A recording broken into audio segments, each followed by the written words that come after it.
শান্তিতে ঘুমাইতেছো তুমি? আমার জীবনের সুখ শান্তি ঘুম হারাম করে দিয়ে শান্তিতে ঘুমাইতেছো তুমি? আমার কথা তোমার কানে যাইতেছে না? কি রে বাজান, এত রাতে এসব কি কইতেছস? ঠিক বুঝতে পারতেছি না। বুঝতে পারতেছো না? তুমি বুঝতে পারতেছো না? এত অপমান লাঞ্ছনার পরে যখন তুমি কিছুই বুঝতে পারতেছো না, তখন আমি তোমারে কইতেছি কাল সকালে তুমি এই বাড়ি থেকে বাইরে যাবা। আর যদি তুমি না যাও তাহলে কিন্তু তুমি আমার মরা মুখ দেখবা। এভাবে আর চলতে পারি না। বলতে পারো তুমি কি পেয়েছি আমি তোমার কাছ থেকে?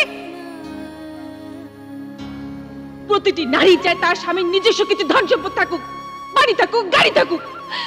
তা তো পেলামই না। সারাক্ষণ শুধু তোমার সমস্যা আর তোমার মায়ের যন্ত্রণা।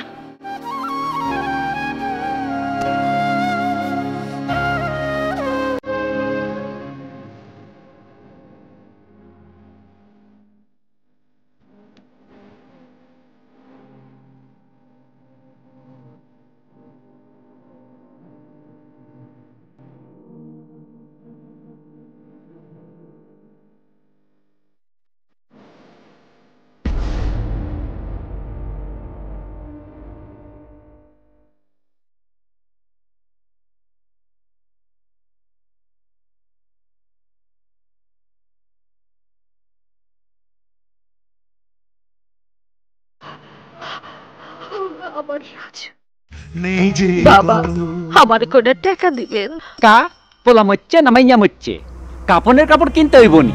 না না না না, আমার পোলা মরে নাই। তাহলে পোলা থাকতে ভিক্ষা করেন কিল্লাই? যত সব ভন নামে যান, কোনো বাইর যে কাম করি খান।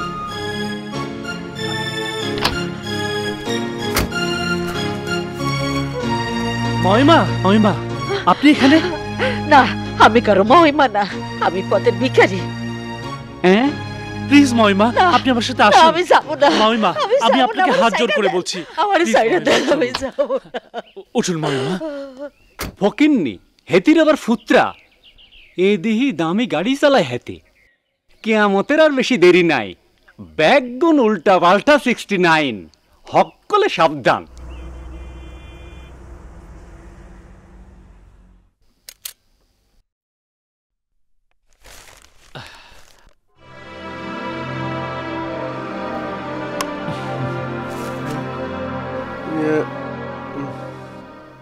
কিরে অপদার্থ, এ কাকে নিয়ে এসেছিস?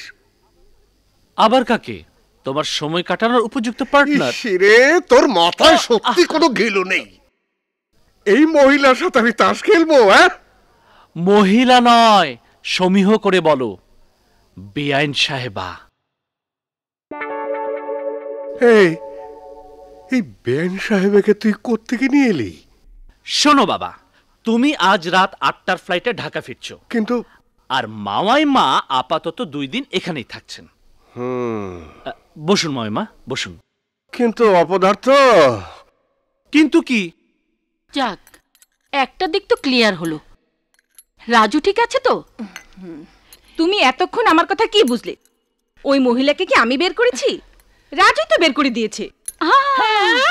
তাহলে রাজুই রাজুর মাকে বের করে দিয়েছে? আশ্চর্য, তোমাদের এতদিনের বুদ্ধি পরামর্শ এটা তো বৃথা যেতে পারে না। শোনো, যেভাবে ইনস্ট্রাকশন দিয়েছি ঠিক সেভাবে কাজ করো। Yes sir. Okay sir.